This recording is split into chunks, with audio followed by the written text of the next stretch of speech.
Hello aspirant, আমি Tuhin. National competitive একাডেমিতে তোমাদের সবাইকে স্বাগত।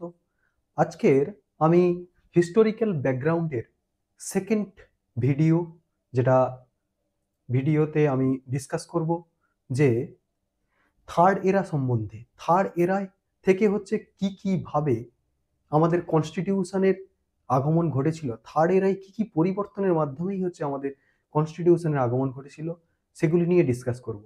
আগের দিন আমরা ফার্স্ট এরা এবং সেকেন্ড এরায় কি পরিবর্তন হয়েছিল, সেগুলি আমরা কি অ্যাক্ট ছিল সেগুলি আমরা ডিসকাস করেছি। যেমন ফার্স্ট এরাতে 1600 খ্রিস্টাব্দে ব্রিটিশ ইস্ট ইন্ডিয়া কোম্পানির ভারতে আগমন। তারপরে 1765 খ্রিস্টাব্দে দেওয়ানি লাভ বাংলা বিহার উড়িষ্যার ওপর, এটা ফার্স্ট এরা। সেকেন্ড এরাতে আমরা পড়েছিলাম যে regulating act 1773, east India act 1784, আর আর চার্টার অ্যাক্ট, তিনটে চার্টার অ্যাক্ট 1813, 1833, 1853, এগুলির সম্বন্ধে ডিসকাস করেছিলাম। আজকের আমরা থার্ড এরা সম্বন্ধে, থার্ড এরার যে সমস্ত অ্যাক্টগুলি ছিল সেগুলি সম্বন্ধে ডিসকাস করব। তো চলো শুরু করা যাক।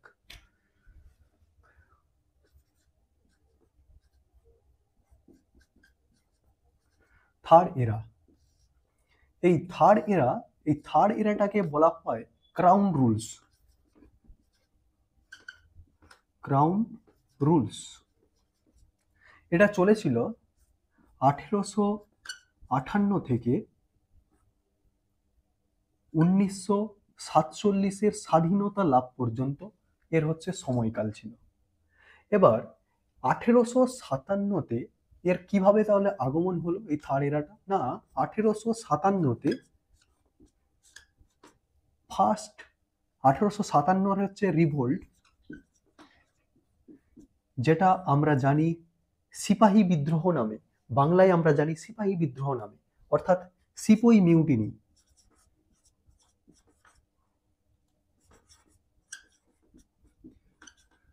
এই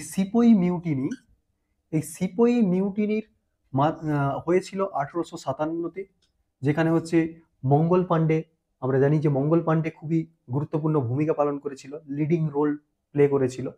তো এই রিভোল্টের ফলে কি হলো না, ক্রাউনের কাছ থেকে কোম্পানি প্রথমে ছিল সেকেন্ড এরাতে ছিল কোম্পানির হাতে রুলস, কোম্পানির কাছ থেকে ব্রিটিশ গভর্নমেন্টের অর্থাৎ ব্রিটিশ পার্লামেন্টের হাতে ডাইরেক্ট রুলস চলে গেল। অর্থাৎ এই ক্রাউন রুলস প্রতিষ্ঠিত হলো 1857 বিদ্রোহে। কোম্পানি যেহেতু কন্ট্রোল করতে পারছে না, এখানকার মানুষজনদের বিদ্রোহটাকে দমন করতে পারছে না, এত বিদ্রোহের ফলে তাদের এখান থেকে লুটপাট চালাতে অসুবিধা হচ্ছিল, তাই ডাইরেক্টলি ব্রিটিশ সরকারের হাতে শাসন ব্যবস্থা তুলে নিল কে না, বিভিন্ন এর মাধ্যমে বিভিন্ন রুলস প্রয়োগ করে। তো আমরা ক্রাউন রুলের মধ্যেই সেটি পড়বো যে কি রুলস প্রয়োগের মাধ্যমে ব্রিটিশ আধিপত্য এলো এখানে, কোম্পানি রুলস থেকে ব্রিটিশদের হাতে ভারতের শাসন ক্ষমতা চলে এলো, অ্যাডমিনিস্ট্রেটিভ বা প্রশাসনিক, রেভিনিউ, তারপরে বা কর ব্যবস্থার সবকিছুর শাসন ব্যবস্থা ব্রিটিশদের হাতে চলে গেল, ব্রিটিশ পার্লামেন্টের কাছে চলে গেল। তো সেটাই নিয়ে আলোচনাই আমাদের এই ক্রাউন রুলস এর মধ্যে পড়তে হবে।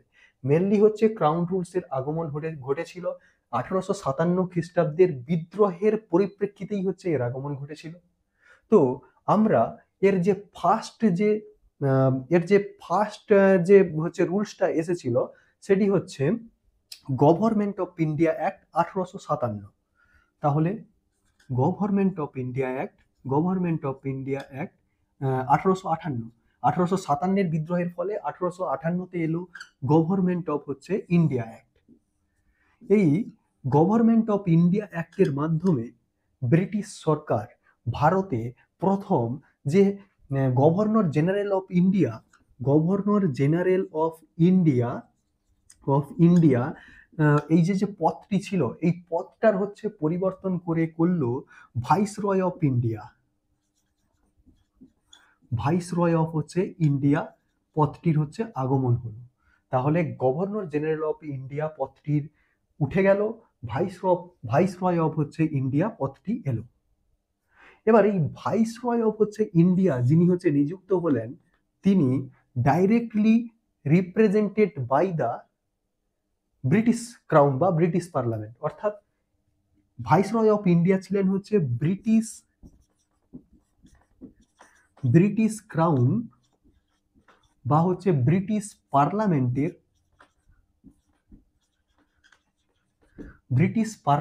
একজন রিপ্রেজেন্টেটিভ।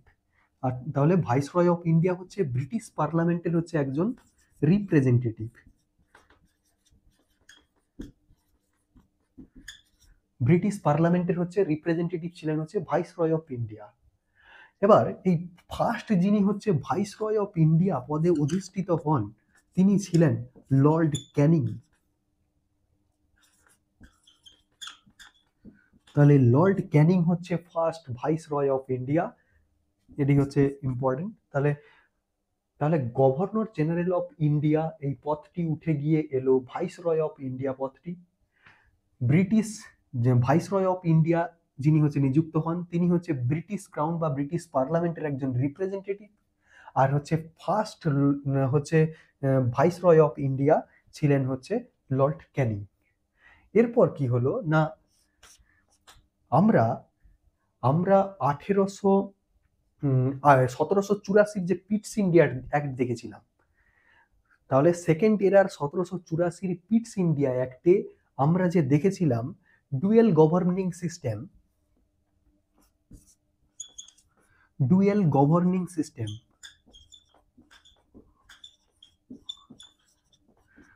গভর্নিং সিস্টেম বলতে আমরা কি দেখেছিলাম না, দুজন হচ্ছে শাসক হচ্ছে নিযুক্ত করা হয়েছিল, দুটো বোর্ড গঠন করা হয়েছিল। কি কি না, একটা হচ্ছে কোর্ট অফ ডাইরেক্টরস,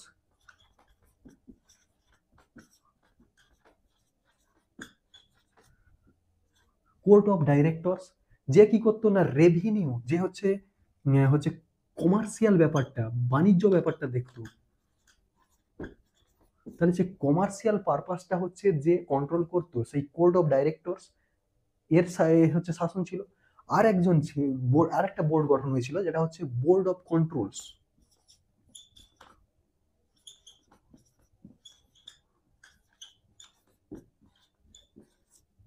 এই বোর্ড অফ কন্ট্রোলস হচ্ছে অ্যাডমিনিস্ট্রেটিভ ব্যাপারটা হচ্ছে কন্ট্রোল করতো।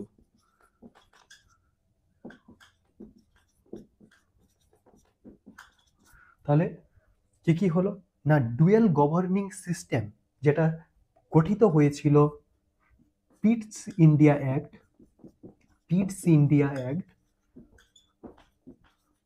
1784 মাধ্যমে। সেই ডুয়েল গভর্নিং সিস্টেম ছিল হচ্ছে কোর্ট অফ ডাইরেক্টরস এবং হচ্ছে বোর্ড অফ কন্ট্রোলস নিয়ে দুটো হচ্ছে গভর্নিং সিস্টেম গঠিত হয়েছিল। সেটি কি হলো না, গভর্নমেন্ট অফ ইন্ডিয়া অ্যাক্ট 1858-তে এটিকে হচ্ছে বাতিল করে দেওয়া হলো।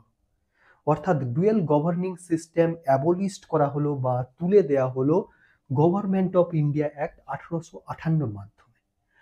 আর কি পয়েন্ট ছিল না, গভর্নমেন্ট অফ ইন্ডিয়া অ্যাক্ট 1858 মাধ্যমে এক তো আমরা দেখলাম যে ভাইসরয়ের পত্রা এলো, দুই হচ্ছে ডুয়েল গভর্নিং সিস্টেম হচ্ছে তুলে দেওয়া হলো। এ সময় হচ্ছে আরো একটি হচ্ছে মেন গুরুত্বপূর্ণ যে হচ্ছে সেক্রেটারি অফ হচ্ছে state,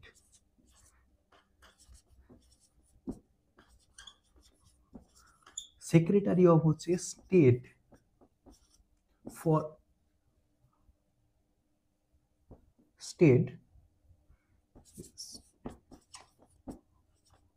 state for India, secretary of হচ্ছে স্টেট ফর ইন্ডিয়া, এটা একটা হচ্ছে অফিস গঠিত হলো।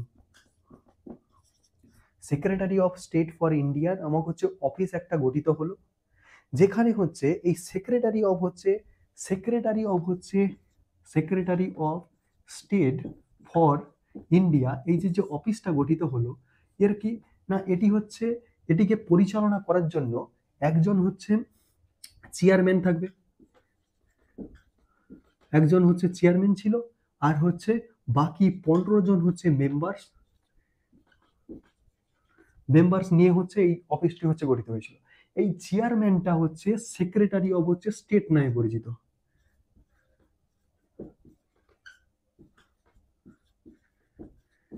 এই সেক্রেটারি অফ হচ্ছে স্টেট যিনি হচ্ছে ছিলেন তিনি হচ্ছে এই সেক্রেটারি অফ হচ্ছে স্টেট ফর ইন্ডিয়া অফিসের চেয়ারম্যান ছিলেন, আর বাকি 15 জন মেম্বার হচ্ছে তাকে অ্যাসিস্ট করার জন্য হচ্ছে নিযুক্ত হয়েছিল। গড়ে এই এই 15 কে 16 জন মেম্বার নিয়েই হচ্ছে এই কাউন্সিলটি হচ্ছে পরিচালিত হতো। এবার এই চেয়ারম্যান বা হচ্ছে সেক্রেটারি অফ হচ্ছে স্টেট যিনি নিযুক্ত হতেন, তিনি হচ্ছে ব্রিটিশ পার্লামেন্টের একজন মেম্বার। ইনি হচ্ছে ব্রিটিশ পার্লামেন্টের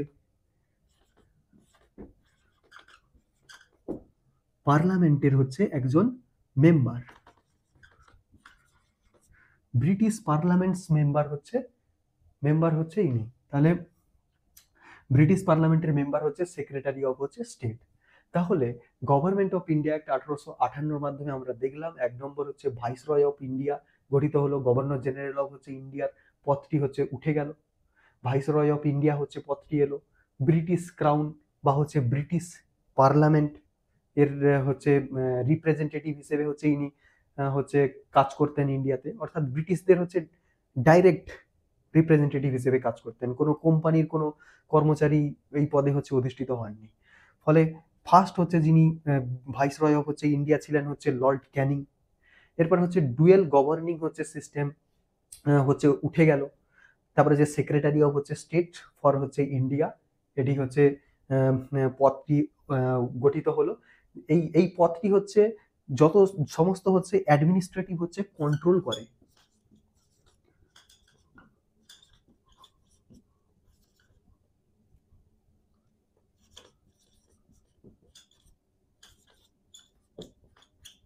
তাহলে অ্যাডমিনিস্ট্রেটিভ হচ্ছে যত সমস্ত হচ্ছে মানে হচ্ছে নিয়ন্ত্রণ সবকিছুই হচ্ছে করে হচ্ছে সেক্রেটারি অফ হচ্ছে স্টেট ফর ইন্ডিয়া। এবার এই সেক্রেটারি অফ হচ্ছে স্টেট ফর হচ্ছে ইন্ডিয়ার হচ্ছে যিনি চেয়ারম্যান হন, তিনি হচ্ছে ব্রিটিশ পার্লামেন্টের একজন মেম্বার হন। এরপর আমরা পরবর্তী যে হচ্ছে অ্যাক্টগুলি রয়েছে, যেমন হচ্ছে ইন্ডিয়ান কাউন্সিল অ্যাক্ট 3টে রয়েছে, 1861, 1892 আর হচ্ছে 1909, সেগুলি হচ্ছে পরবর্তী স্লাইডে দেখে নেব। এরপরের স্লাইডে আমরা দেখে নেব ইন্ডিয়ান কাউন্সিল অ্যাক্ট যে 3টে রয়েছে সেগুলি হচ্ছে আমরা পরপর দেখে নেব। তো চলো দেখে নেওয়া যাক। প্রথমে যেটা রয়েছে ইন্ডিয়ান কাউন্সিল অ্যাক্ট 1861। এরপরে রয়েছে Indian council act 1892।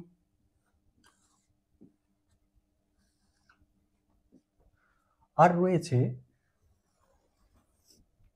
Indian council act 1909। 3টে ইন্ডিয়ান কাউন্সিল অ্যাক্ট রয়েছে থার্ড এরার আন্ডারে। তো প্রথমে আমরা দেখব ইন্ডিয়ান কাউন্সিল অ্যাক্ট 1861। এতে কি করা হলো না, ইন্ডিয়ান কাউন্সিল অ্যাক্ট 1861তে ভাইসরয়ের ক্ষমতা বাড়িয়ে দেওয়া হলো, increased the power of viceroy. তাহলে হচ্ছে ভাইসরয়েস পাওয়ার, ভাইসরয় পাওয়ার ইনক্রিজ করে দেওয়া হলো। তাহলে ভাইসরয়ের পাওয়ার হচ্ছে বাড়িয়ে দেওয়া হলো। তাকে কোন কোন দিক থেকে পাওয়ার বাড়ানো হলো না, সে 1 নম্বর তার কাউন্সিলের মেম্বার হিসেবে, নন অফিসিয়াল মেম্বার হিসেবে ইন্ডিয়ানদের তার কাউন্সিলের নন অফিসিয়াল মেম্বার হিসেবে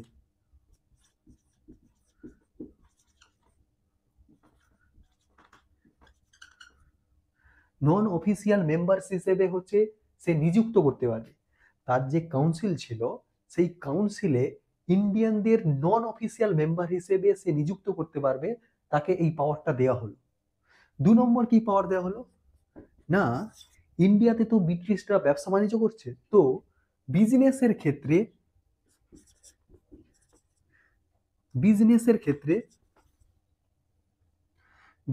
ক্ষেত্রে যাতে কোনো রকম অসুবিধা না হয়, সেক্ষেত্রে এই ভাইসরয় ছোটখাটো rules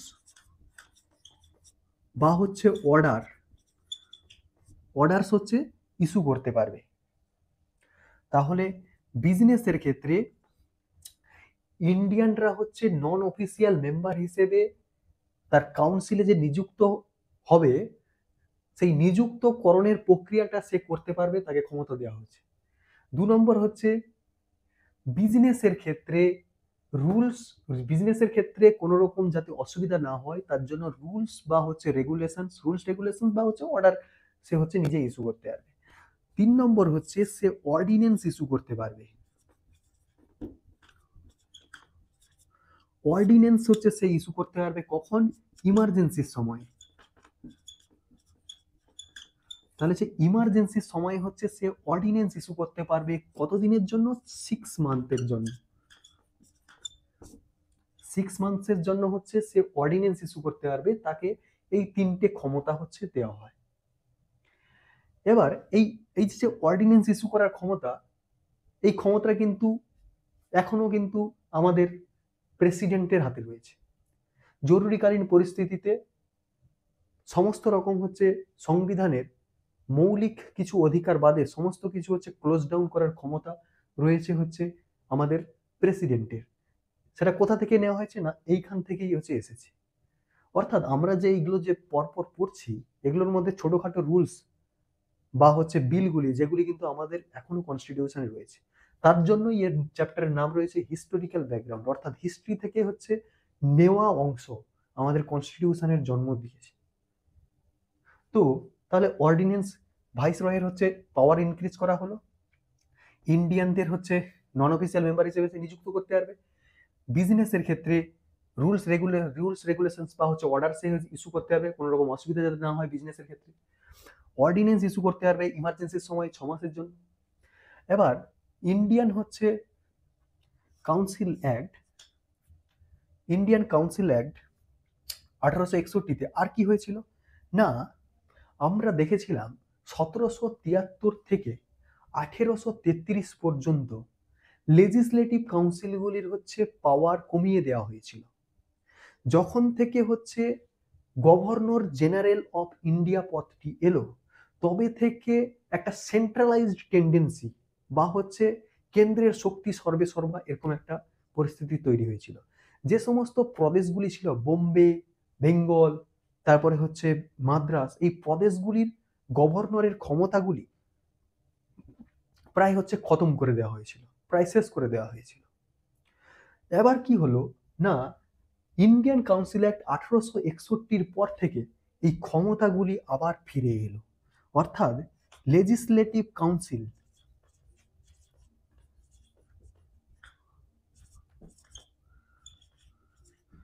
council of Bombay, Madras, এদের হচ্ছে লেজিসলেটিভ কাউন্সিলের হচ্ছে ক্ষমতা ইনক্রিজ করা হলো।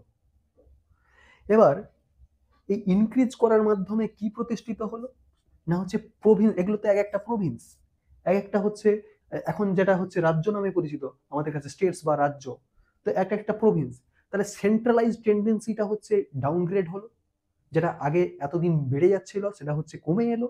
এবার প্রভিন্সিয়াল অটোনমি, অর্থাৎ প্রভিন্সগুলিরও হচ্ছে মতামত হচ্ছে এক্ষেত্রে গুরুত্বপূর্ণ হয়ে দাঁড়ালো। অর্থাৎ যে সমস্ত হচ্ছে প্রভিন্স, যেটা এখন স্টেট নামে পরিচিত, সেই প্রভিন্সগুলোর যে গভর্নর ছিল তাদের ক্ষমতা ধীরে ধীরে বাড়ানো হলো। তাহলে প্রভিন্সিয়াল অটোনমি প্রতিষ্ঠিত হলো।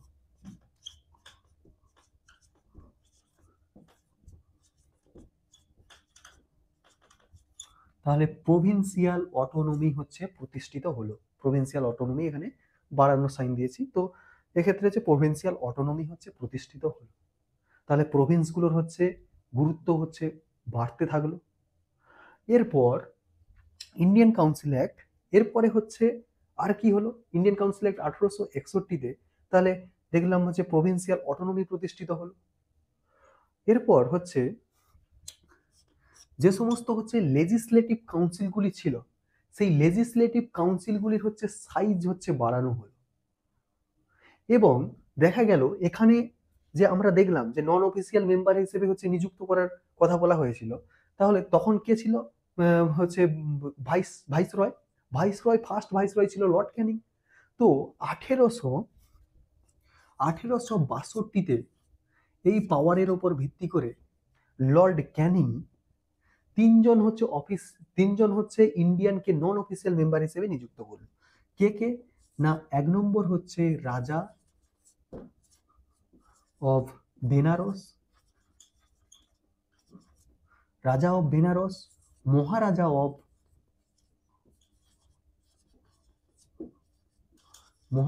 অফ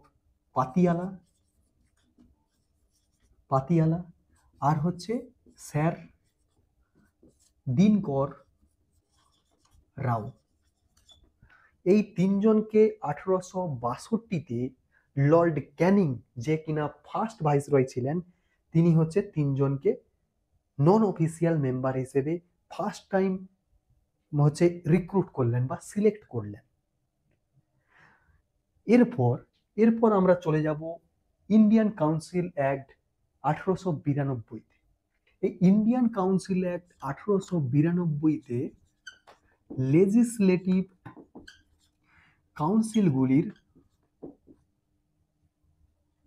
কাউন্সিলগুলির হচ্ছে সংখ্যা বাড়ানো হয়েছিল। তাহলে এই লেজিসলেটিভ কাউন্সিলগুলির হচ্ছে সংখ্যা বাড়ানো হয়েছিল। এক হচ্ছে বেঙ্গলে হচ্ছে লেজিসলেটিভ কাউন্সিল করা হলো। কবে? না হচ্ছে 1861-র পরে 1862-তে হচ্ছে বেঙ্গলে লেজিসলেটিভ কাউন্সিল আনা হলো। আর হচ্ছে Patiala, north western frontier province, তাহলে NW frontier province, north western frontier প্রভিন্সে 1866-তে হচ্ছে লেজিসলেটিভ কাউন্সিল গঠন করা হলো। আর হচ্ছে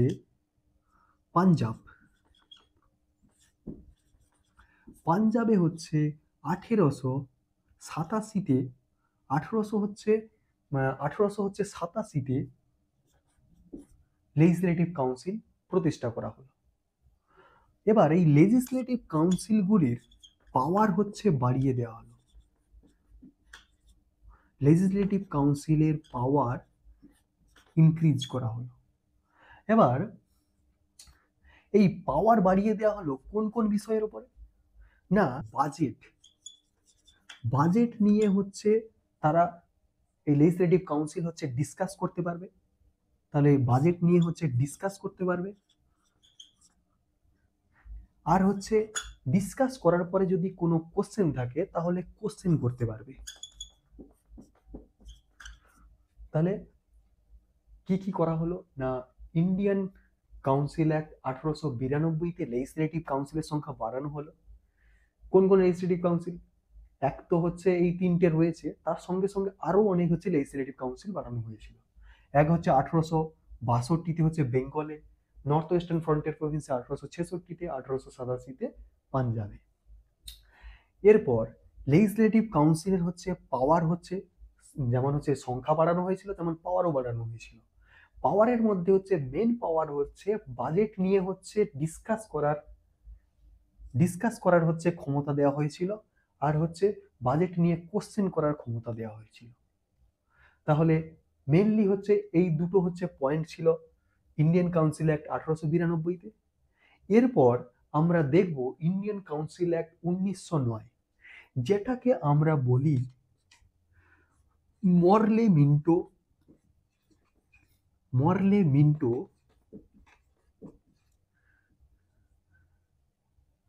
মিন্টো রিফর্মস অ্যাক্ট।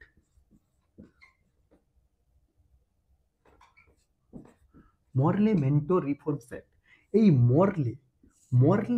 লর্ড মরলে ছিলেন হচ্ছে secretary of state for India.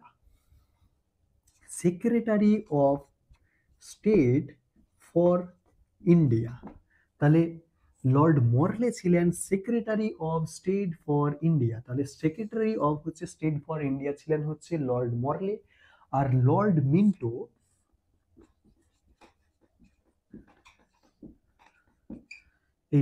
Minto ছিলেন ভাইসরয় অফ ইন্ডিয়া।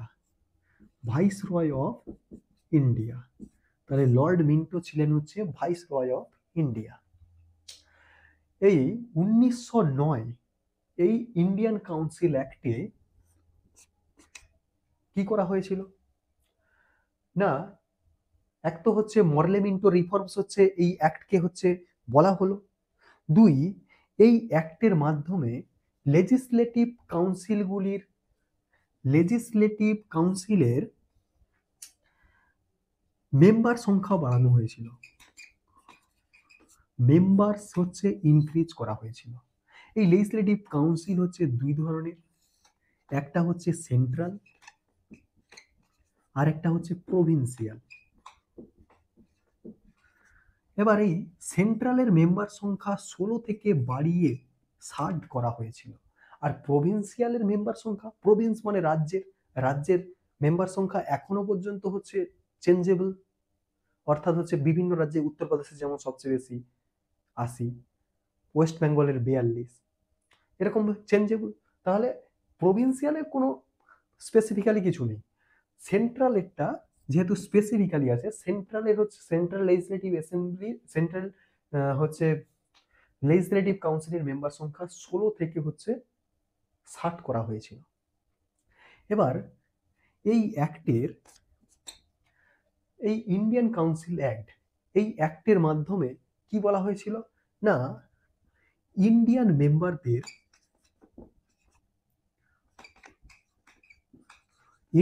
মেম্বারদের এতদিন আমরা কি দেখলাম? এতদিন দেখেছিলাম যে ইন্ডিয়ান মেম্বারদের আনঅফিসিয়াল মেম্বার হিসেবে, কাউন্সিলের আনঅফিসিয়াল মেম্বার হিসেবে নিযুক্ত করা হলো। এখন কি দেখলাম? না, এখানে একটু হায়ার র্যাঙ্ক দেওয়া হলো, মানে লেজিসলেটিভ যে কাউন্সিল, এক্সিকিউটিভ যে কাউন্সিল ছিল, এক্সিকিউটিভ কাউন্সিলের হচ্ছে মেম্বার হিসেবে নিযুক্ত করার জন্য পারমিশন দেওয়া হলো। তাহলে ইন্ডিয়ান মেম্বারদের এক্সিকিউটিভ কাউন্সিলের মেম্বার হিসেবে নিযুক্ত করার জন্য পারমিশন দিল ইন্ডিয়ান কাউন্সিল অ্যাক্ট 1909, যার মাধ্যমে ফার্স্ট ইন্ডিয়ান সত্যেন্দ্র প্রসাদ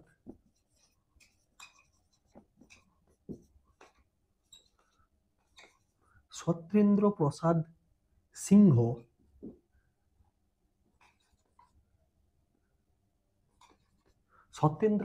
হচ্ছে সিংহ ফার্স্ট হচ্ছে ল মেম্বার হিসেবে, কাউন্সিলের হচ্ছে ল মেম্বার হিসেবে সত্যেন্দ্র প্রসাদ সিংহ নিযুক্ত হয়েছিলেন। তাহলে এখানে কি দেখলাম? না হচ্ছে মরলেমিন্টো রিফর্মস অ্যাক্ট একে বলা হতো, আর হচ্ছে লেজিসলেটিভ কাউন্সিলের মেম্বার সংখ্যা বাড়ানো হলো, ইন্ডিয়ান মেম্বারসদের হচ্ছে এক্সিকিউটিভ কাউন্সিলের সঙ্গে যুক্ত হওয়ার জন্য হচ্ছে পারমিশন দেওয়া হলো। আর একটা গুরুত্বপূর্ণ হচ্ছে ইম্পর্টেন্ট, যেটি হলো যে কমিউনিটির ওপর বেসিস করে ইলেকটোরেট নিযুক্ত করার হচ্ছে পারমিশন দেওয়া হলো, মেনলি হচ্ছে মুসলিম কমিউনিটি। তাহলে যেটাকে বলা হয় কমিউনাল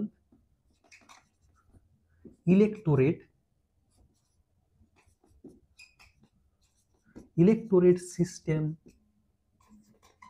সিস্টেম হচ্ছে চালু করা হলো এই ইন্ডিয়ান কাউন্সিল অ্যাক্ট 1909 এর মাধ্যমে।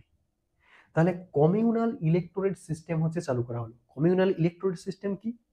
না, মেনলি মুসলিম কমিউনিটির উপর ভিত্তি করে মুসলিম ভোটার্সরা যাতে মুসলিম রিপ্রেজেন্টেটিভ, অর্থাৎ হচ্ছে মুসলিমদের হয়ে যে নেতা হিসেবে দাঁড়িয়েছে তাকে ভোট দেবে, দিয়েই হচ্ছে মুসলিম কমিউনিটি থেকে হচ্ছে একজন জয়যুক্ত হবে, সেই প্রথাটাই হচ্ছে প্রথম এনেছিল এই অ্যাক্ট।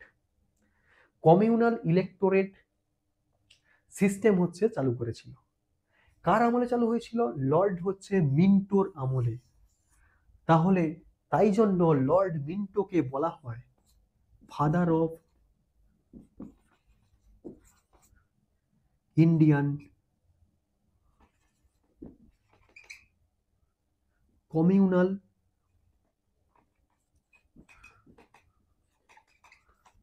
Electorate system.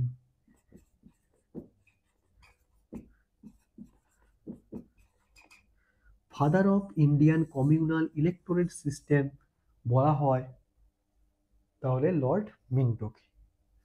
তাহলে আমরা দেখে নিলাম Indian council act 1861, Indian council act 1992, Indian council act 1909। এরপর পরবর্তী যেটা দেখব পরের স্লাইডে, সেটা হলো গভর্নমেন্ট অফ ইন্ডিয়া অ্যাক্ট 1919, যেটাকে বলা হয় হচ্ছে মন্টেগু চেমসফোর্ড রিফর্মস, এবং তারপরে গভর্নমেন্ট অফ ইন্ডিয়া অ্যাক্ট 1935। এর মধ্যে আমরা দেখব Simon commission 1927, Cripps mission plan, August plan 1940, Cripps mission plan 1942। তো চলো এবার পরের স্লাইডে যাওয়া যাক। এরপর আমরা পরবর্তী অ্যাক্টগুলি দেখব, যেমন গভর্নমেন্ট অফ ইন্ডিয়া অ্যাক্ট 1919। তাহলে government of India act 1919,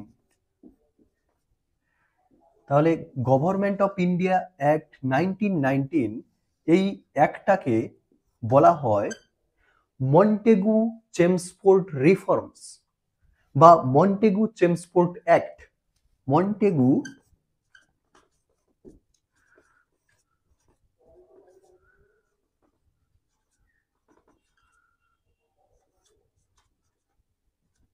Montague Chelmsford reforms. তাহলে মন্টেগু চেমসফোর্ড রিফর্মস বলা হয়েছে কেন? না, এই মন্টেগু, লর্ড মন্টেগু ছিলেন secretary of state for India, secretary of state for India. তাহলে লর্ড মন্টেগু ছিলেন secretary of state for India. এই চেমসফোর্ড ছিলেন viceroy of India, viceroy of India. তাহলে চেমসফোর্ড ছিলেন ভাইসরয় অফ ইন্ডিয়া। এই government of India act 1919, যেটি pass হওয়ার 2 বছর পরে ফোর্সে এসেছিল, অর্থাৎ government of India act 1919 came into force. তাহলে ফোর্সে এসেছিল বা অ্যাকশনে এসেছিল কবে? না, 2 বছর পরে 1921 থেকে। এরপর আমরা এই গভর্নমেন্ট অফ ইন্ডিয়া অ্যাক্ট 1919 এর কি কি মেন ফিচার্স ছিল, এই অ্যাক্টের কি কি গুরুত্ব ছিল, কি কি বিল এসেছিল অ্যাক্টের মাধ্যমে, তা আমরা দেখে নেব। তো ফিচার্সের মধ্যে প্রথমে এই অ্যাক্টটি লেজিসলেটিভ কাউন্সিল যেটা ছিল সেটিকে দুটি ভাগে ভাগ করে। এক হচ্ছে central legislative council,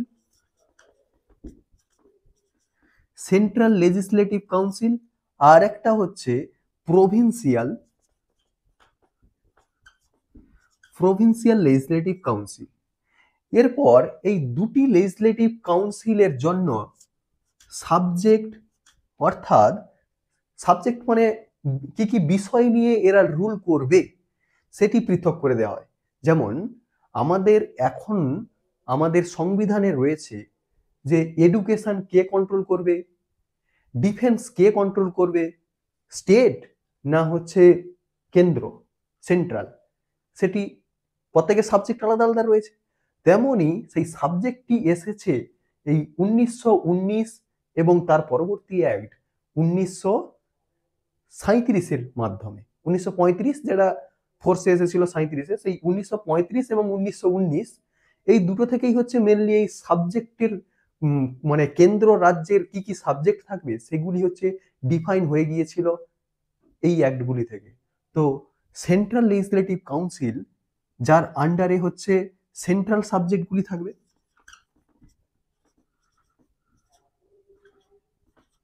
central subject ভাগ হয়ে গেল। আর হচ্ছে প্রভিন্সিয়াল লেজিসলেটিভ কাউন্সিলের আন্ডারে প্রভিন্সিয়াল সাবজেক্টগুলি ভাগ হয়ে গেল।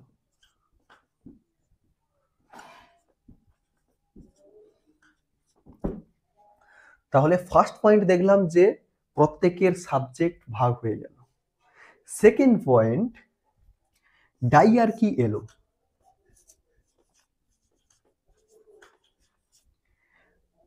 এই ডাইয়ারকিটা কি? না, ডাইআরকিটা হলো যে এই যে সাবজেক্ট ভাগ হয়ে গেল, এবার এই প্রভিন্সিয়াল লিস্টের এই প্রভিন্সিয়াল সাবজেক্টের বা প্রভিন্সিয়াল লেজিসলেটিভ কাউন্সিলের আবার দুটি সাবজেক্টে ভাগ করা হয়ে গেল। প্রভিন্সিয়াল সাবজেক্টকে আবার দুটি ভাগে ভাগ করা হয়ে গেল। একটা হচ্ছে ট্রান্সফারেটেড হচ্ছে সাবজেক্ট,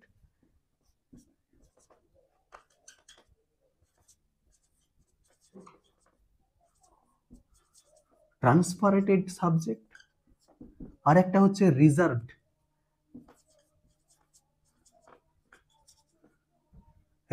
সাবজেক্ট। এই ট্রান্সফারেটেড সাবজেক্ট হলো সেই ধরনের সাবজেক্ট যেখানে গভর্নর লেজিসলেটিভ কাউন্সিলের কাছে রেসপন্সিবল থাকে। মানে কোনো কিছু করার আগে গভর্নর লেজিসলেটিভ কাউন্সিলের সম্মতি মেনে চলে। রিজার্ভ সাবজেক্টের ক্ষেত্রে হচ্ছে গভর্নর লেজিসলেটিভ কাউন্সিলের কাছে রেসপন্সিবল থাকে না। এটা ঠিক নয়, এটা রাইট নয়, রং হবে। তো গভর্নর লেজিসলেটিভ কাউন্সিলের কাছে রেসপন্সিবল থাকে না, মানেটা হলো যে গভর্নমেন্ট এক্ষেত্রে রিজার্ভ সাবজেক্টের ক্ষেত্রে গভর্নর লেজিসলেটিভ কাউন্সিলকে হচ্ছে কোনো জবাবদাহি করতে রাজি নয়। এমন কিছু সাবজেক্ট, এমন কিছু বিষয় রয়েছে যেগুলো গভর্নরের হচ্ছে সর্বোচ্চ পাওয়ার থাকে। তাহলে এই দুটি ভাগে ভাগ করে দেওয়া হলো প্রভিন্সিয়াল সাবজেক্টকে। এর ফলেই হচ্ছে ডাইআরকি গঠিত হলো, যাকেই আমরা বলছি হচ্ছে ডাইআরকি বা হচ্ছে যেটা ডুয়েল গভর্নমেন্ট রুলস বা দ্বৈত শাসন ব্যবস্থা বাংলায়। তাহলে ডাইআরকি মিন্স তাহলে কি দাঁড়ালো না dual rules, dual rules. Dyarchy means dual rules. তাহলে গভর্নমেন্ট অফ ইন্ডিয়া অ্যাক্ট 1919 এর মাধ্যমে ডাইআরকি এলো। এরপর এই গভর্নমেন্ট অফ ইন্ডিয়া অ্যাক্ট 1919 এর নেক্সট পয়েন্ট যেটা রয়েছে সেটা হলো বাইক্যামেরালিজম।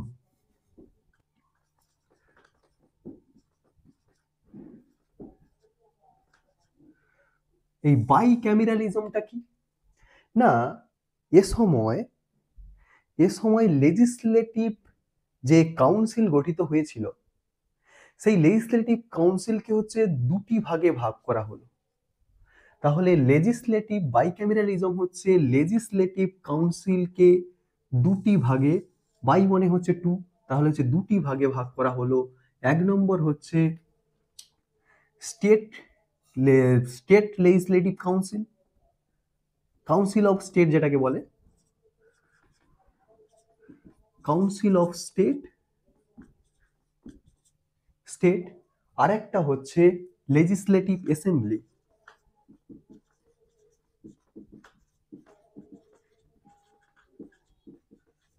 তাহলে council of state and legislative assembly দুটি ভাগে ভাগ করা হলো। এই কাউন্সিল অফ স্টেটটা ছিল হচ্ছে আপার হাউস, আর হচ্ছে লেজিসলেটিভ অ্যাসেম্বলিটা হচ্ছে লোয়ার হাউস। এই আপার হাউস মানে বর্তমানে যেটা হচ্ছে রাজ্যসভা, সেই রাজ্যসভাটা হচ্ছে আগে কাউন্সিল অফ হচ্ছে স্টেট ছিল, আর বর্তমানে যেটা হচ্ছে লোকসভা সেটা হচ্ছে লোয়ার হাউস, আর এটা আগে ছিল হচ্ছে লেজিসলেটিভ অ্যাসেম্বলি। তাহলে এই বাই ক্যামেরালিজমের ধারণাটা আমাদের যে এখন রাজ্যসভা লোকসভা এই ধারণাটা কখন থেকে এসেছিল না গভর্নমেন্ট অফ ইন্ডিয়া অ্যাক্ট 1919 থেকে। তাহলে আমরা ভালোভাবেই বুঝতে পারছি যে এটা হিস্ট্রি, যেমন ইতিহাসের সঙ্গে বর্তমানের অনেক কিছুই হচ্ছে লিঙ্ক থাকে, তেমনি বর্তমানে যে হচ্ছে সংবিধানটা গঠিত হয়েছে তার হচ্ছে অনেক কিছুই হচ্ছে এই হিস্টোরিক্যাল ব্যাকগ্রাউন্ডের মধ্যে লিঙ্ক রয়েছে। অর্থাৎ ব্রিটিশ শাসনের যে সমস্ত বিলগুলি ছিল সেই বিলগুলি বা অ্যাক্টগুলির সঙ্গেই হচ্ছে লিঙ্ক রয়েছে। তো এটা আপার হাউস আর লোয়ার হাউস দুটি ভাগ নিয়েই হচ্ছে লেজিসলেটিভ কাউন্সিল হচ্ছে গঠিত হয়েছিল, যে কারণেই হচ্ছে এটি বাইক্যামেরালিজম নামে পরিচিত। তাই হচ্ছে একে বলা হয় হচ্ছে বাইক্যামেরালিজম। এরপর এই অ্যাক্টের মাধ্যমে ডিফাইন করে দেওয়া হলো যে ভাইস রয়ের এক্সিকিউটিভ কাউন্সিল 6 জন মেম্বার নিয়ে গঠিত হবে। 6 মেম্বার্স নিয়ে গঠিত হবে। এই 6 মেম্বার্সের মধ্যে 3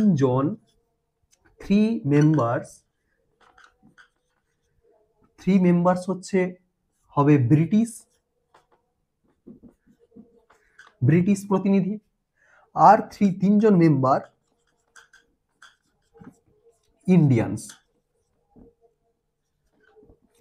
কিন্তু এটা ডিফাইন করে দেওয়া হয় যে একজন মেম্বার যিনি হচ্ছে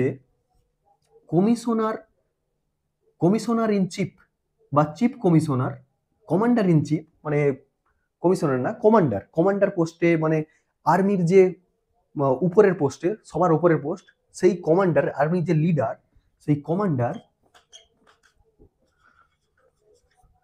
কমান্ডার ইন চিফ, এই কমান্ডার ইন চিফ কিন্তু ইন্ডিয়ান হবে না।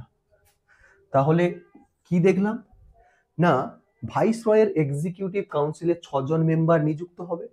6 জনের মধ্যে 3 জন মেম্বার ব্রিটিশ থাকবে, 3 জন মেম্বার ইন্ডিয়ান থাকবে। কিন্তু একজন যে মেম্বার এই 6 জনের মধ্যে কমান্ডার ইন চিফ, সেই কমান্ডার ইন চিফ মেম্বারটা ইন্ডিয়ান হবে না, অর্থাৎ আর্মির লিডার ইন্ডিয়ান হবে না, সেটা ব্রিটিশই হবে। এটা ঠিক করে দিল এই বিলের মাধ্যমে, এই অ্যাক্টের মাধ্যমে। তো নেক্সট পয়েন্ট যেটা দেখব, এই গভর্নমেন্ট অফ ইন্ডিয়া অ্যাক্ট 1919 এর মাধ্যমে বাজেট হচ্ছে দুটি ভাগে ভাগ হয়ে গেল। একটা হচ্ছে সেন্ট্রাল বাজেট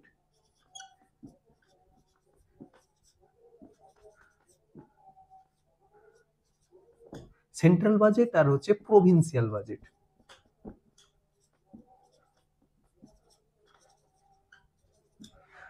সেন্ট্রাল বাজেট এবং হচ্ছে প্রভিন্সিয়াল বাজেট দুটি ভাগে ভাগ হয়ে গেল। আগে শুধু সেন্ট্রাল বাজেট ছিল, কিন্তু পরবর্তীকালে প্রভিন্সিয়াল বাজেটও এলো, অর্থাৎ হচ্ছে যে সমস্ত স্টেটগুলি বা প্রভিন্সগুলি গঠিত হয়েছিল, সেই প্রভিন্সগুলিও তাদের নিজেদের মতো বাজেট তৈরি করতে পারবে, তার পারমিশন দেওয়া হলো এই গভর্নমেন্ট অফ ইন্ডিয়া অ্যাক্ট 1919 এর মাধ্যমে।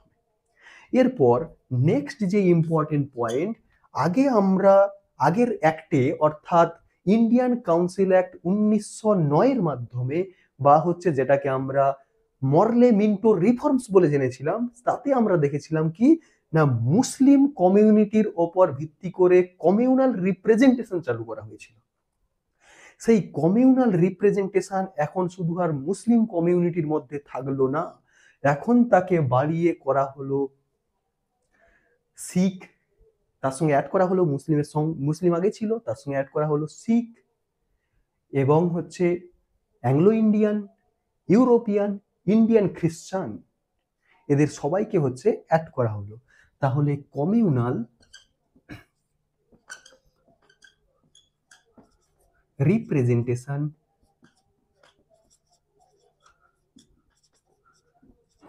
রিপ্রেজেন্টেশনের সঙ্গে অ্যাড করা হলো মুসলিম আগে ছিল, এখন শিখ,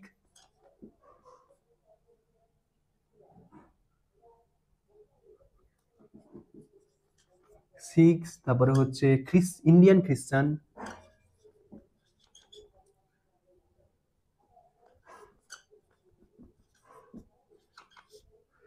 তারপরে হচ্ছে অ্যাংলো ইন্ডিয়ান,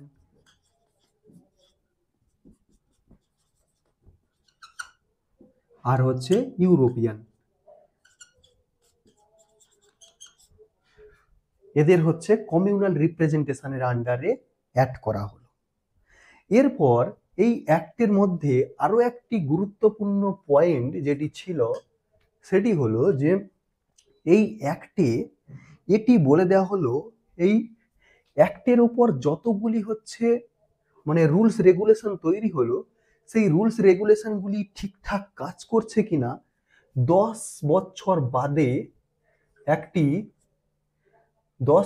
বাদে একটি কমিশন গঠিত হবে, যে কিনা এই ব্যাপারটা রিভিউ করবে, যে কিনা এটি কাজ করছে কিনা সেটি রিভিউ করবে, এটি বলে দেওয়া হলো। তাহলে আমরা কি কি দেখলাম না, এক হচ্ছে এখানে সেন্ট্রাল এবং হচ্ছে সেন্ট্রালিস্ট সাবজেক্ট এবং প্রভিন্সিয়াল সাবজেক্ট গঠিত হলো, ডাইয়ার্কি এলো, বাইক্যামেরালিজম প্রতিষ্ঠিত হলো। তারপরে হচ্ছে 6 জন মেম্বারের মধ্যে 3 জন হচ্ছে ইন্ডিয়ান নিযুক্ত হবে, কিন্তু কমান্ডার ইন চিফ ইন্ডিয়ান হবে না, এটি বলা হলো। বাজেট কি হচ্ছে প্রভিন্সিয়াল বাজেট হচ্ছে ফার্স্ট টাইমের জন্য আনা হলো। কমিউনাল রিপ্রেজেন্টেশন মুসলিমের সঙ্গে সঙ্গে হচ্ছে শিখ, তারপরে হচ্ছে ইন্ডিয়ান খ্রিস্টান, অ্যাংলো ইন্ডিয়ান, ইউরোপিয়ানদের হচ্ছে যুক্ত করা হলো। 10 বছর পরে এই কমিশনের হচ্ছে রিভিউ হবে, একটি কমিশন গঠন করে এই বিলের হচ্ছে এই অ্যাক্টের হচ্ছে ঠিকঠাক কাজ করছে কিনা তার রিভিউ হবে, এটি বলা হলো। তাহলে আমরা 1919 হচ্ছে কি কি ছিল আমরা দেখলাম। এরপর এরপর আরো একটি যে গুরুত্বপূর্ণ পয়েন্ট রয়ে গেল, সেটা হচ্ছে না এই অ্যাক্টের মাধ্যমে ফার্স্ট টাইম হাই কমিশন গঠিত হলো ফর ইন্ডিয়ার জন্য ফার্স্ট টাইম হাই কমিশন গঠিত হলো লন্ডনে। তাহলে এইখানেই নিচে লিখে দিচ্ছি যে ফার্স্ট টাইম হচ্ছে হাই কমিশন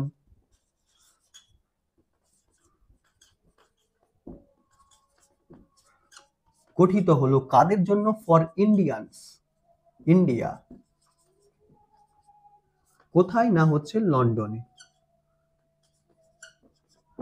লন্ডনে হচ্ছে ফার্স্ট টাইম হাই কমিশন গঠিত হলো ইন্ডিয়ানদের জন্য। হাই কমিশনটা কি না, ইউপিএসসি দেওয়া হয়, ইউপিএসসির মাধ্যমে IAS, IPS, IFS, Indian foreign service, forest service নয়, ইন্ডিয়ান ফরেন সার্ভিস যেটা হয়, সেই ফরেন সার্ভিসের যে সমস্ত রাষ্ট্রদূতরা নিযুক্ত হয় তাদের বিভিন্ন কান্ট্রিতে পাসপোর্ট ভিসার লেনদেন এবং ওই দেশের সঙ্গে হচ্ছে সম্পর্ক ভালো গড়ে তোলার জন্য বা স্টেটমেন্ট আদান প্রদানের জন্য একজন রাষ্ট্রদূত নিযুক্ত হন। সেই রাষ্ট্রদূত যেখানে বসে সেটাকে বলা হয় হচ্ছে হাই কমিশন। তেমনি ইন্ডিয়ানরা যাতে লন্ডনে আবার যাওয়া আসা করতে পারে, তাদের সঙ্গে একটা সম্পর্ক ভালো গড়ে ওঠে, তার জন্যই হচ্ছে একটা হাই কমিশন গঠন করা হয়েছিল, অর্থাৎ একটা উচ্চ অফিস যেটাকে বলে, যে যার মাধ্যমে হচ্ছে ইন্ডিয়ার সঙ্গে ইংল্যান্ডের আবার সম্পর্ক তৈরি হবে, এরকম একটা মানে ভেবেই হচ্ছে তৈরি করা হয়েছিল ফর ইন্ডিয়ানস ইন লন্ডনে তৈরি করা হয়েছিল। এরপর পরের যেটা এই এই যে কমিশন গঠন করা হবে বলেছিল 10 বছর পরে, সেই 10 বছর পরে যে কমিশনটা গঠিত হবে সেটা এবার আমরা দেখব, যাকে বলা হয় সাইমন কমিশন। তারপরে আমরা দেখব হচ্ছে গভর্নমেন্ট অফ ইন্ডিয়া অ্যাক্ট 1935। তো চলো এবার পরের স্লাইডে যাওয়া যাক। তাহলে এবার আমরা দেখব সাইমন কমিশন।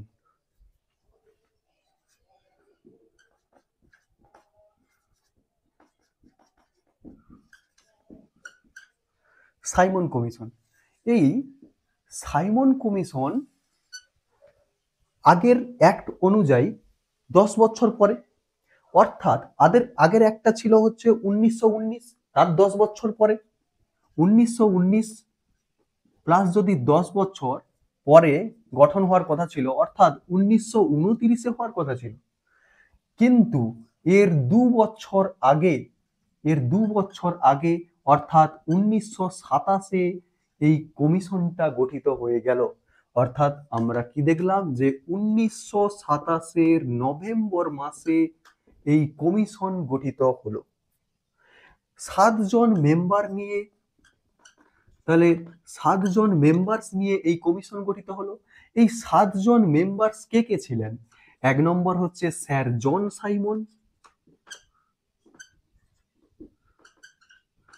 জন সাইমন, তারপর হচ্ছে ক্লিমেন্ট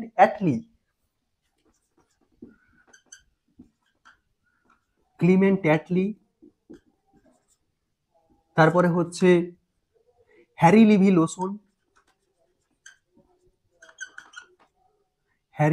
লোসন, তারপরে হচ্ছে এডওয়ার্ড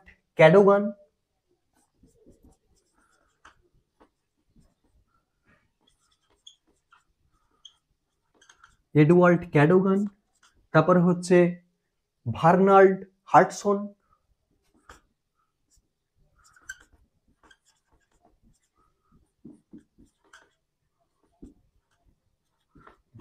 হার্টসন, এরপর হচ্ছে George Lane Fox,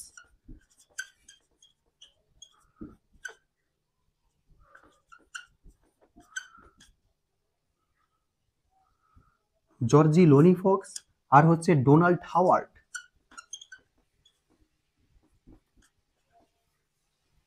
Donald Howard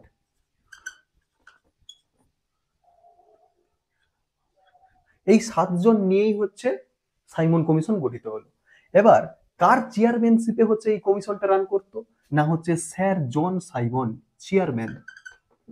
তাহলে স্যার জন সাইমন ছিলেন হচ্ছে এই কমিশনের চেয়ারম্যান। তাহলে সাইমন কমিশন গঠিত হলো 1927 হচ্ছে নভেম্বর মাসে।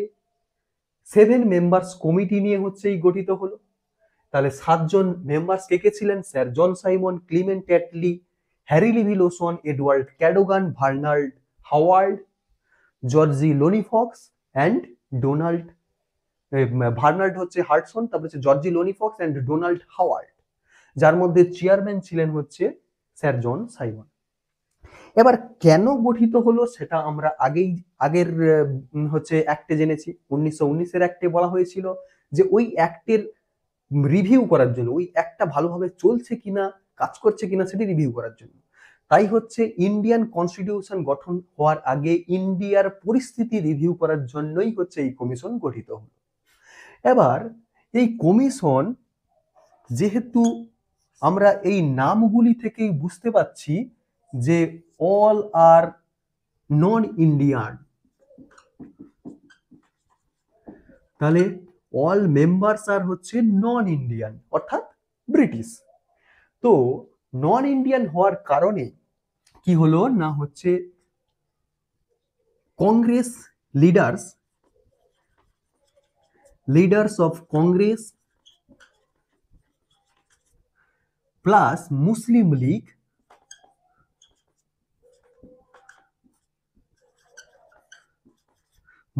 লীগ এই কমিশনটাকে রিজেক্ট করলো, অর্থাৎ এই কমিশনের যে রেকমেন্ডেশন দিয়েছিল সেটি হচ্ছে রিজেক্ট করলো। কারণ কোনো ইন্ডিয়ান মেম্বার্স নেয়নি, ইন্ডিয়ানদের এক্ষেত্রে কোনো ভূমিকা নেই, তাই জন্য হচ্ছে তারা এই কমিশনকে রিজেক্ট করলো। তো এই কমিশন রিপোর্ট সাবমিট করলো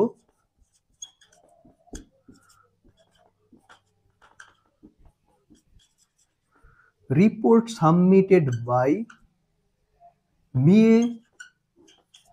1930, 1930-এর হচ্ছে মে মাসে রিপোর্ট সাবমিট করলো। এই রিপোর্টে রেকমেন্ডেশন দিল যে 1919-এর যে প্রভিন্সিয়াল ডায়ার্কি গঠিত হয়েছিল সেই প্রভিন্সিয়াল ডায়ার্কিটাকে হচ্ছে অ্যাবলিশ করতে বলল।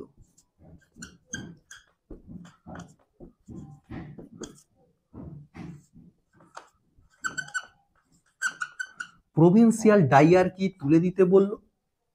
এর পরিবর্তে কি আনতে বলল না প্রভিন্সিয়াল অটোনমি।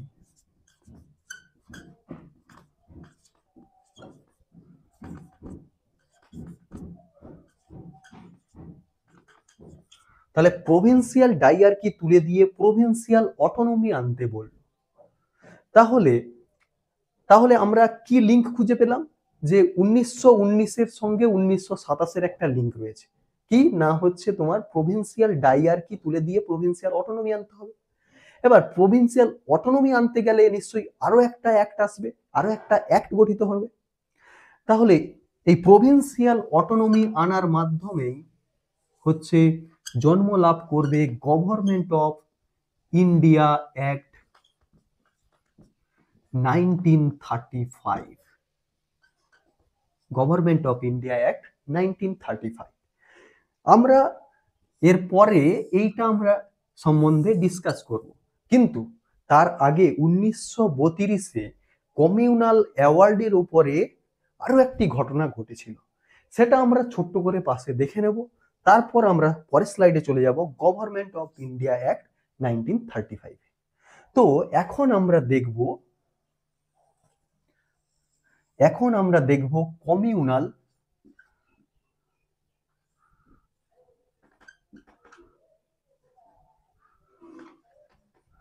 অ্যাওয়ার্ড।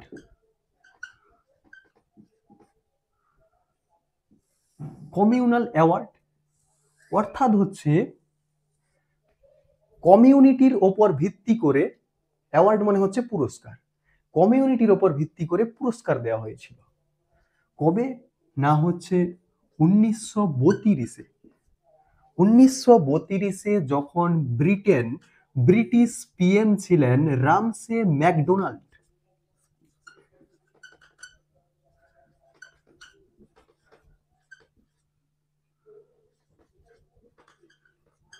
এই ব্রিটিশ পিএম রামসে ম্যাকডোনাল্ড সর্বপ্রথম 1937-এ কমিউনাল অ্যাওয়ার্ড চালু করলেন।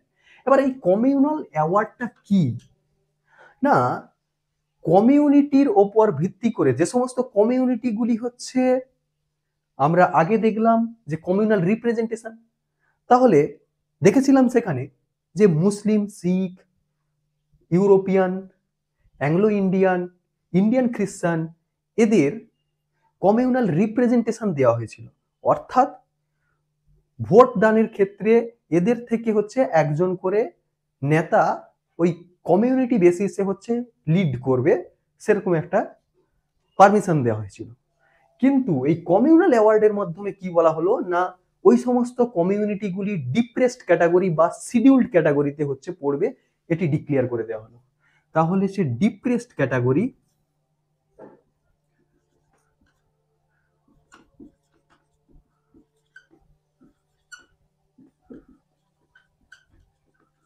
ডিপ্রেসড ক্যাটাগরি বা হচ্ছে এসসি ক্যাটাগরির মধ্যে হচ্ছে আনা হলো কাদের না, হচ্ছে 1 নম্বর হচ্ছে তোমার মুসলিম, তারপরে হচ্ছে খ্রিস্টান, শিখ,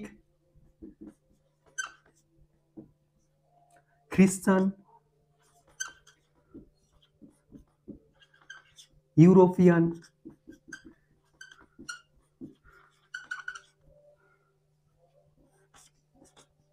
যখন এই বিলটি, এই অ্যাক্টটি আনা হচ্ছে, তখন গান্ধীজি গান্ধীজি গান্ধীজি তখন পুনের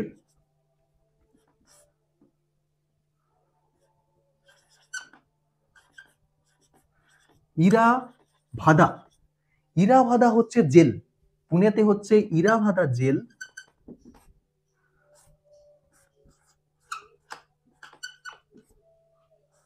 পুনার হচ্ছে ইরাভাদা জেলে হচ্ছে বন্দী ছিলেন।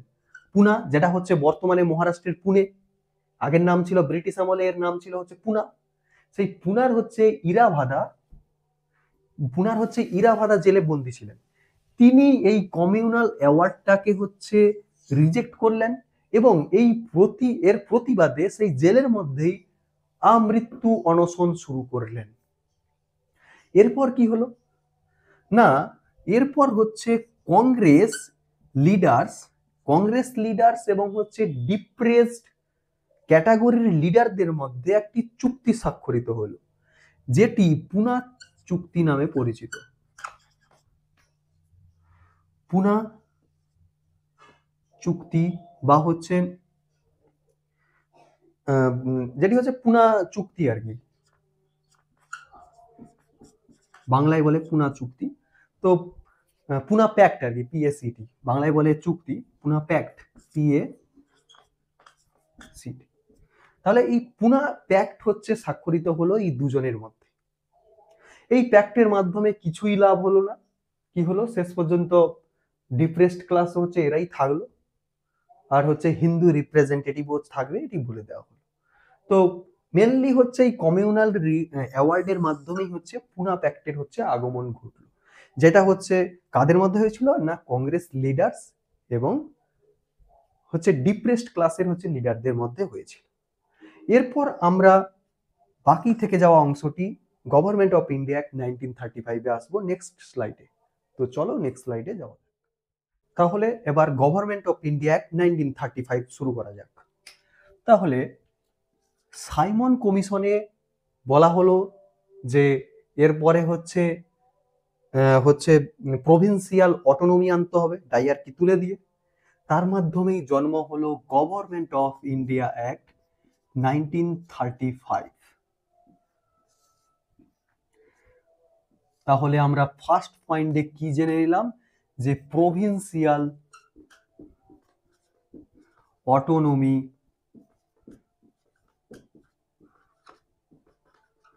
প্রভিন্সিয়াল অটোনমি এলো, অর্থাৎ প্রভিন্সের ওপরেও যে দুই রকমের শাসন ব্যবস্থা ছিল সেটি উঠে গেল, উঠে গিয়ে অটোনমি, অর্থাৎ সেন্ট্রালের তো আলাদা একটা শাসন ব্যবস্থা রয়েছে, তার সঙ্গে সঙ্গে প্রভিন্সেরও একটাই শাসন ব্যবস্থা থাকবে, প্রভিন্সে কোনো রকম ভাবে দুটো শাসন ব্যবস্থায় ভাগ হবে না, সেটি হচ্ছে এটি বলে দেওয়া হলো যে প্রভিন্সিয়াল অটোনমি আসবে, অর্থাৎ প্রভিন্সিয়াল ডাইআরকি অ্যাবলিশড হলো।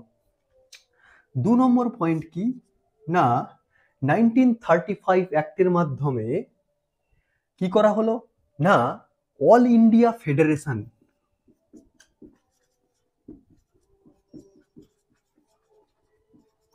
অল ইন্ডিয়া ফেডারেশন গঠিত হলো। কাদের নিয়ে না, হচ্ছে 1 নম্বর হচ্ছে 11 ব্রিটিশ ইন্ডিয়া প্রভিন্স,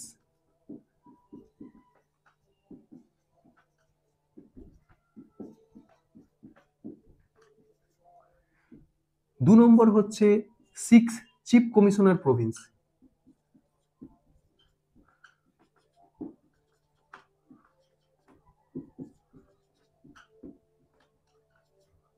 আর হচ্ছে 3 নম্বর হচ্ছে অল হচ্ছে প্রিন্সলি স্টেট,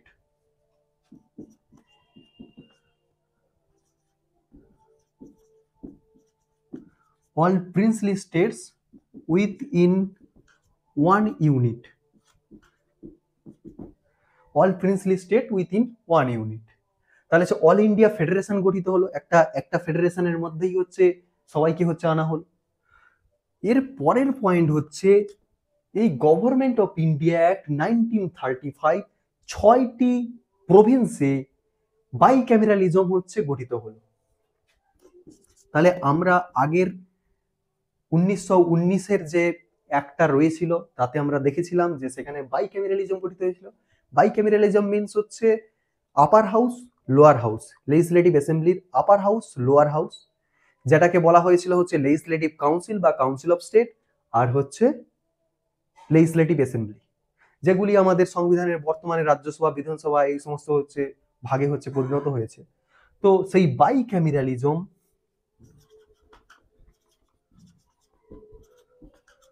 এই বাইক্যামেরালিজম হচ্ছে 6টি প্রভিন্সে হচ্ছে গঠিত হলো। তাহলে এই 6টি প্রভিন্স কি কি ছিল না, 1 নম্বর হচ্ছে বেঙ্গল, 2 নম্বর হচ্ছে বিহার, 3 নম্বর হচ্ছে বোম্বে,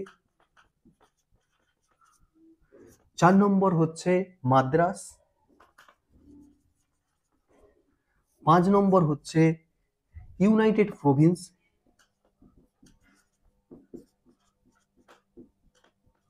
বা হচ্ছে ইউপি উত্তরপ্রদেশ যেটা বর্তমানে ইউনাইটেড প্রভিন্স, আর হচ্ছে আসাম।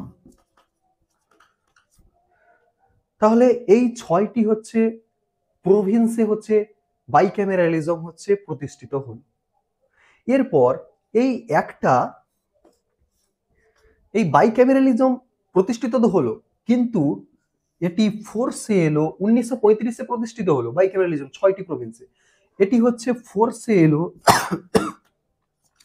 1937-এ হচ্ছে ফোর্সে এলো।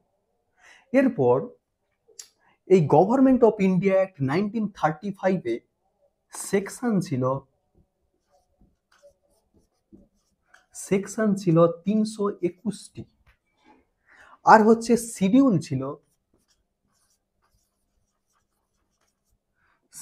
ছিল হচ্ছে 10টি, এটিও মনে রাখতে হবে। তাহলে গভর্নমেন্ট অফ ইন্ডিয়া অ্যাক্ট 1935-এর সেকশন ছিল 321টি, শিডিউল ছিল 10টি। এরপর নেক্সট পয়েন্ট, আমরা আগে কমিউনাল রিপ্রেজেন্টেশন দেখেছিলাম যে প্রথমে তো হচ্ছে মুসলিম, 1909-এ এলো মুসলিম কমিউনাল রিপ্রেজেন্টেশন, 1919-এ এলো হচ্ছে শিখ খ্রিস্টান, তারপরে হচ্ছে অ্যাংলো ইন্ডিয়ান, ইউরোপিয়ান, এরা যোগ হলো। কিন্তু এই অ্যাক্টের মাধ্যমে কমিউনাল রিপ্রেজেন্টেশনের ক্ষেত্রে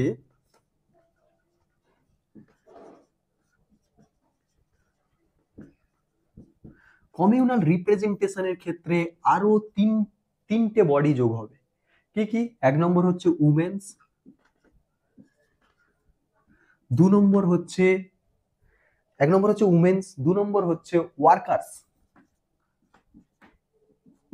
ওয়ার্কার্স বা হচ্ছে লেবার, ওয়ার্কার্স বা হচ্ছে লেবার্সরা যুক্ত হবে। তিন নম্বর হচ্ছে আমরা দেখলাম যে এর আগে কমিউনাল অ্যাওয়ারনেস, সেই কমিউনাল অ্যাওয়ারনেস মানে কি? ডিপ্রেসড ক্লাস, সেই ডিপ্রেসড ক্লাসও বা হচ্ছে এসসি ডিপ্রেসড ক্লাস বা হচ্ছে এসসিও হচ্ছে এর সঙ্গে যুক্ত হয়ে গেল। তাহলে কমিউনাল রিপ্রেজেন্টেশন হচ্ছে বেড়ে গেল। উমেনদের জন্য কত পার্সেন্ট রিজার্ভেশন রাখা হলো? উমেনদের জন্য 41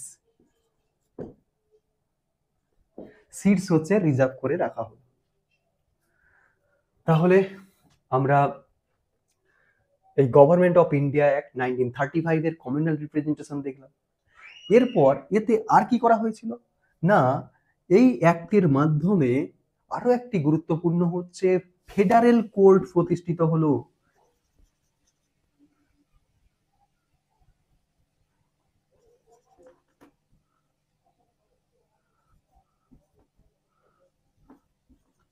ফেডারেল কোর্ট প্রতিষ্ঠিত হলো কোথায়?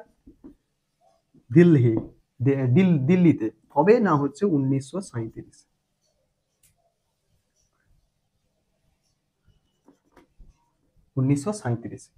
আর কি হলো না, আমরা যে এখন পিএসসির জন্য প্রিপারেশন নিচ্ছি বা পাবলিক সার্ভিস কমিশনের জন্য প্রিপারেশন নিচ্ছি, সেই পাবলিক সার্ভিস কমিশন বা পিএসসি, ফেডারেল মানে হচ্ছে সেন্ট্রাল, পিএসসি যেটা ইউপিএসসি বলে, সেই ফেডারেল পিএসসি গঠিত হয়েছিল এই সময় এই অ্যাক্টের মাধ্যমে।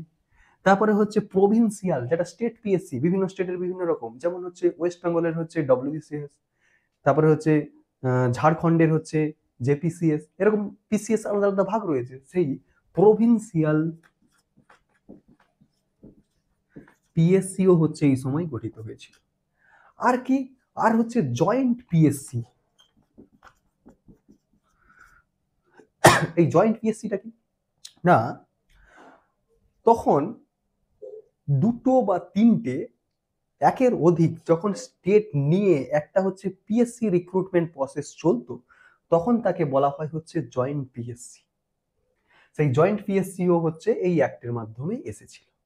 এবার সবচেয়ে গুরুত্বপূর্ণ পয়েন্ট, এই একটা হচ্ছে কনস্টিটিউশনের হচ্ছে সূত্রপাত ঘটিয়েছিল। এই যে আগে যেটা পড়লাম গভর্নমেন্ট অফ ইন্ডিয়া অ্যাক্ট 1919, সেটা হচ্ছে white paper on constitutional reforms এনেছিল, অর্থাৎ সাদা কাগজে একটা খসড়া তৈরি করে রিপোর্ট, একটা হচ্ছে রেকমেন্ডেশন তৈরি করেই হচ্ছে ব্রিটিশ পার্লামেন্টকে দিয়েছিল কনস্টিটিউশন হিসেবে। কিন্তু মেন কনস্টিটিউশনের হচ্ছে সূত্রপাত ঘটেছিল হচ্ছে গভর্নমেন্ট অফ ইন্ডিয়া অ্যাক্ট 1935 এর মাধ্যমে। তাহলে এটাকে বলা হয় হচ্ছে base of the Indian constitution.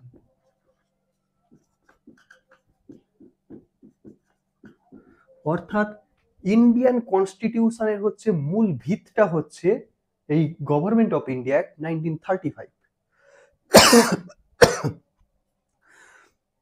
এরপর আরো একটি যে গুরুত্বপূর্ণ পয়েন্ট রয়ে গেল, সেটি হচ্ছে এখানে আমরা আগেরটায় অর্থাৎ গভর্নমেন্ট অফ ইন্ডিয়া অ্যাক্ট 1919 বলেছিলাম যে দুটি লিস্ট গঠিত হয়েছিল, একটা হচ্ছে সেন্ট্রাল লিস্ট আর একটা হচ্ছে প্রভিন্সিয়াল লিস্ট। মানে হচ্ছে ওই বলেছিলাম যে বিভিন্ন বিভিন্ন সাবজেক্টগুলো যে হচ্ছে কন্ট্রোল করে, কোন স্টেট কোন সাবজেক্টটা কন্ট্রোল করবে, এডুকেশন না ডিফেন্স না কোনটা, সেন্ট্রাল কোনটা কন্ট্রোল করবে, এডুকেশন ডিফেন্স না কোনটা।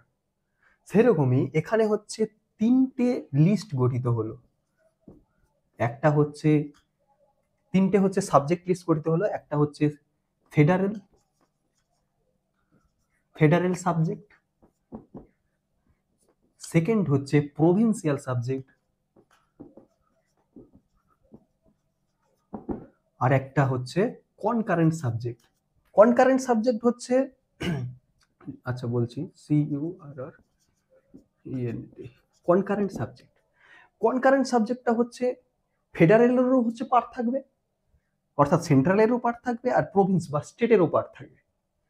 এবার এই ফেডারেল লিস্টের আন্ডারে 59টা হচ্ছে টোটাল সাবজেক্ট ছিল, প্রভিন্সিয়াল লিস্টের আন্ডারে 54টা হচ্ছে সাবজেক্ট ছিল, আর হচ্ছে কনকারেন্ট লিস্টের আন্ডারে 36টা হচ্ছে সাবজেক্ট ছিল। এরপর এই গভর্নমেন্ট অফ ইন্ডিয়া অ্যাক্ট 1935, এখানে কি হলো না, লিস্ট তো হচ্ছে সাবজেক্ট, প্রত্যেকের হচ্ছে সাবজেক্ট, কটা করে সাবজেক্ট, কোন কোন সাবজেক্টগুলো থাকবে, এই সব ভাগ হয়ে গেল। এই ভাগ হয়ে যাওয়ার পরে ভোটদান ব্যবস্থা হচ্ছে এই সময় চালু হলো। অর্থাৎ হচ্ছে আমরা যদি গভর্নমেন্ট অফ ইন্ডিয়া অ্যাক্ট 1919 দেখি, সেখানে হচ্ছে প্রপার্টি যার বেশি, যে গভর্নমেন্টকে ট্যাক্স বেশি দিচ্ছে, যার এডুকেশন ভালো রয়েছে, তাদের ভোটদানের অধিকার ছিল। কিন্তু এখানে মানে ভারতবর্ষের বেশিরভাগ মানুষদের হচ্ছে ভোটদানের অধিকার দেওয়া হলো, মানে তখনকার সময় অনুযায়ী বেশিরভাগ 10% হচ্ছে voting rights,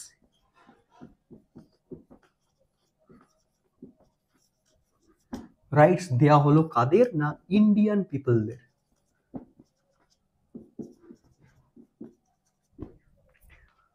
government of India 1919 হয়তো 1%ও ছিল না, কারণ প্রপার্টি আর কাদের বেশি ছিল, তো ট্যাক্স বা কে কত বেশি দিয়ে দিত, কজন বা দিত, এডুকেশন তখনকার দিনে কার বা ছিল, ফলে 1%ও ভোটিং রাইটস পেত না।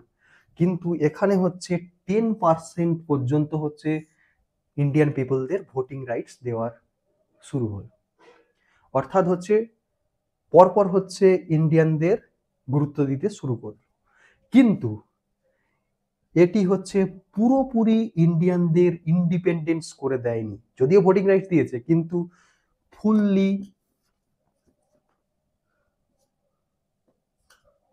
ইন্ডিপেন্ডেন্স দেয়নি।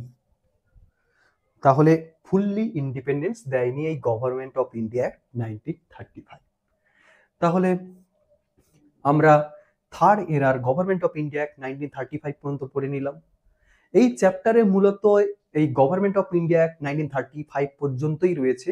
এর পরের চ্যাপ্টার হচ্ছে মেকিং অফ কনস্টিটিউশন, অর্থাৎ হচ্ছে কনস্টিটিউশন কিভাবে গঠিত হচ্ছে, সেখানে পরবর্তী অ্যাক্টগুলো রয়েছে।